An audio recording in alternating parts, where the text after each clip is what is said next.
السلام عليكم ورحمة الله وبركاته. عاملين ايه؟ وحشتوني كتير. ان شاء الله النهاردة من 2 كيلو دقيق هنعمل كمية قرص اللهم بارك زي ما احنا شايفين كده. كمية وفيرة جدا اللهم بارك، تنفع للمدارس، تنفع فطار الصبح مع كوباية شاي كده، يا سلام.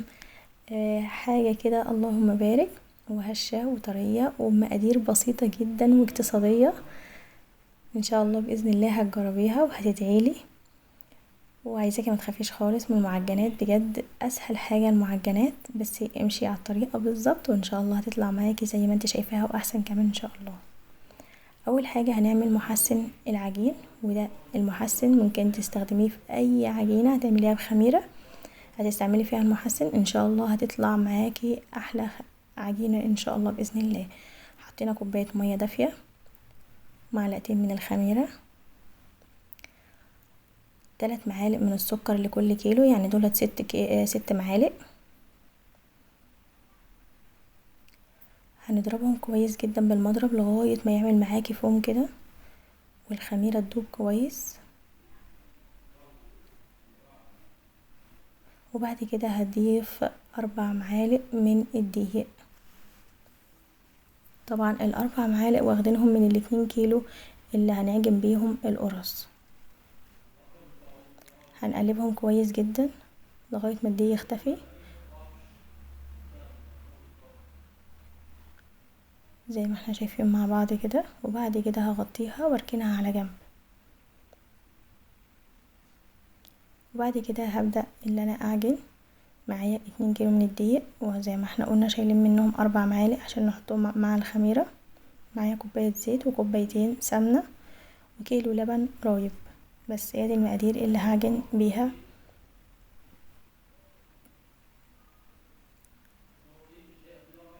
ده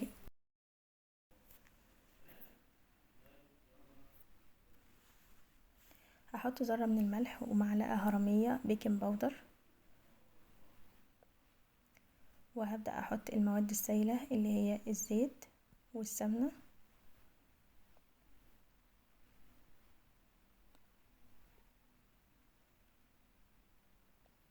والسمنة بدرجة حرارة الغرفة، مش سخنة خالص. تقدري تستخدميها بلدي، بتاعة علب، اللي عندك اللي متوفر عندك استخدميه. هبدأ ادمج الزبدة مع الدقيق. بعد كده ابدأ ادخل الدقيق مع السمنة كويس جدا زي ما احنا شايفين كده. لازم تدخلي السمنة والزيت مع الدقيق، كل حباية من الدقيق تشرب معايا سمنة وزيت زي ما احنا شايفين بقى، عامل زي الرمل بالظبط كده.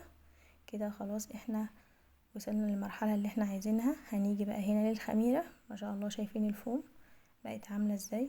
يعني دي محسن للعجينة، هيخليها لك تخمر بسرعة، وهتبقى هشة وطرية معاك ان شاء الله بإذن الله. وربنا يحسن ما بين ايديكم يا رب، اللهم امين.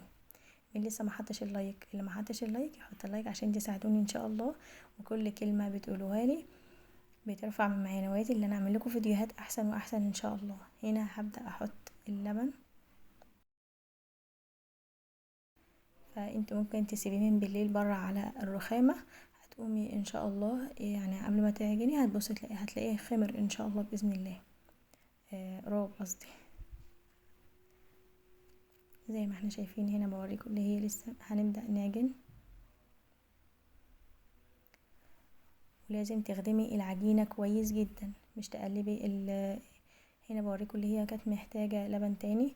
لازم تعجني كويس جدا، العجينة بتاخد معاكي عجن.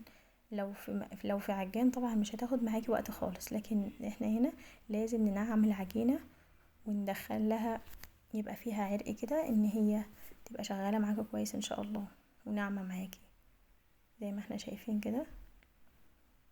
هنا بوريكي ان هي لسه محتاجة عجن. لسه برضو هبدأ اعجن فيها. طبعا كنت بقى بقفل الكاميرا واعجن وبعدين ارجع تاني ليكم عشان ما طولش عليكم الفيديو. وهنا خلاص عجنتها وخلصتها. ودولت شوية اللبن اللي فاضلين، الزبادي اللي فاضلين من الكيلو. يعني هو خد معايا 5 كوبايات من اللبن الرايب. وكوباية اللي احنا استخدمناها في الخميرة، يبقى كده 6 كوبايات الا ربع ل2 كيلو دقيق. وهحطلكوا ان شاء الله مقادير الكيلو في صندوق الوصف او في اول مع تعليق مثبت. هنا الخميرة هنا ريحت العجينة ما خمرتهاش جامد، يعني سبتها حوالي نص ساعة. هي طبعا كانت اتضعفت، فاحنا هنبدأ هنا نقطع، لان هي لسه هنسيبها تخمر تاني. يعني احنا هنسيب العجينة تخمر تاني، مش هنقطع وبعدين ندخل الفرن، لا احنا هنقطعها ونسيبها وبعد كده هنشكلها وبعد كده نسيبها في الصاج تاني تاخد راحتها برضو، وبعد كده هندخلها الفرن ان شاء الله. هنا بوريكم لازم تكوريها كده كلها قد بعضها، يعني قد اكبر من الليمونة بحاجة بسيطة، ولازم تنعميها وانت بتكوريها كده.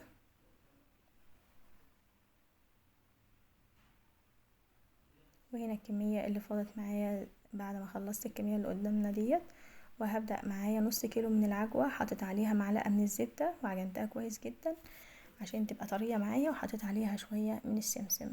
وصح لو انت عايزة تحطي سمسم في العجينة حطي، مفيش اي مشكلة، عشان انا عندي الولاد ما بيحبوش السمسم في العجينة، فانا ما حطيتهاش، ما ضفتهوش يعني.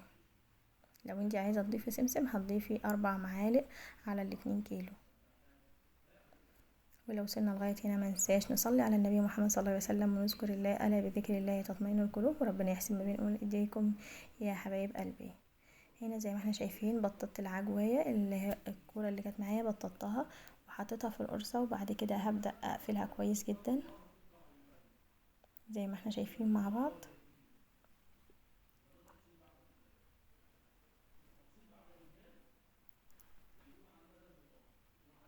شكلها كان جميل اللهم بارك، والطعم اللهم بارك كان حكاية. انا متأكدة انك هتعمليها وهتدعيلي من قلبك ان شاء الله. عملت معاكم واحدة كمان،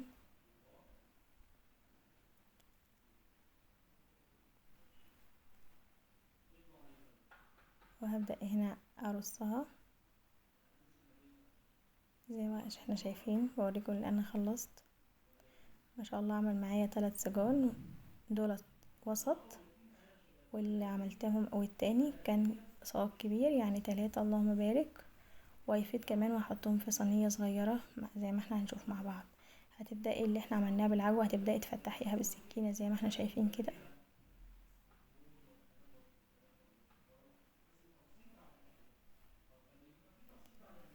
عشان هتدينا نفس الشكل اللي احنا بنجيبها من الفرن كده زي ما احنا شايفين ما شاء الله الشكل اللهم بارك. وهنا اوريكم الكمية اللي احنا عملناها مع بعض. ادي الصاج التاني، وهنا باقي الكمية من القرص هبدأ ان انا اشكلها سادة. هتكوريها وهتحطيها وتبططيها وتفرديها على الصينية على الصاج عادي خالص، مفيش فيها اي حاجة خالص. ولو حابة تحشيها تحشي الباقي سكر مع قرفة هتحشيها، تحطي معلقة قرفة، معلقتين مثلا قرفة على معلقة سمنة على معلقتين سكر، وتدمجيهم مع بعض وبعد كده تبدأي تحشي بيهم. هتبقى النتيجة روعة جدا ان شاء الله. زي ما احنا شايفينها كورتها، وهبدأ اللي انا ابططها زي ما احنا شايفين مع بعض كده.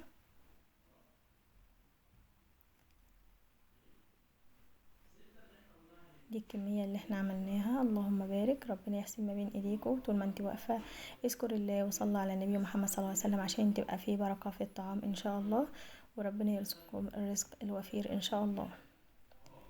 وهنا هبدأ ادخلها الفرن بعد ما اختمرت معايا على درجة حرارة 200، ولازم الفرن يكون سخن جدا. لو المطبخ بتاعك لو البوتاجاز بتاعك حرارته عالية خليها على 180، بس لازم يكون الفرن سخن مسبق عشان تطلع معاكي بالشكل اللي احنا شايفينه. وربنا يحسن ما بين ايديكم، ومع السلامة.